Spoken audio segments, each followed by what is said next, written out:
म्हणून होमकुंडामध्ये आपण तूप टाकून मातीच्या शरीराचा दाह शांत करतो। कारण तुपाने शरीराचा दाह शांत होते। शरीर जर कुठं भाजलं असलं तर तूप लावलं तर त्या ठिकाणी अंधार होते। म्हणून ती पूर्ण आहुती उद्याला आपल्याला पाडायची आहे। सर्वांनी आनंदात या ठिकाणी हजर राहायचं आहे।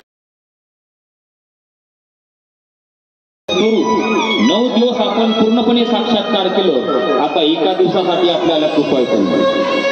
एका दिवसाकरता आपण सर्वांनी त्या मातेच्या स्वरूपामध्ये विलीन व्हायचं आहे आणि या संपूर्ण दिवसाचा आपल्याला सर्वांना फायदा आहे। अशा प्रकारे समस्त दारापूर ग्रामवासियांच्या तर्फे या ठिकाणी हा योगाला सुंदर असा योग या ठिकाणी तुम्ही सर्व महिला मंडळींनी आणलेला आहे।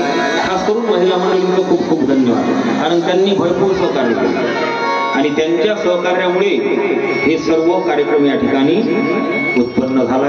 खूप खूप आभार।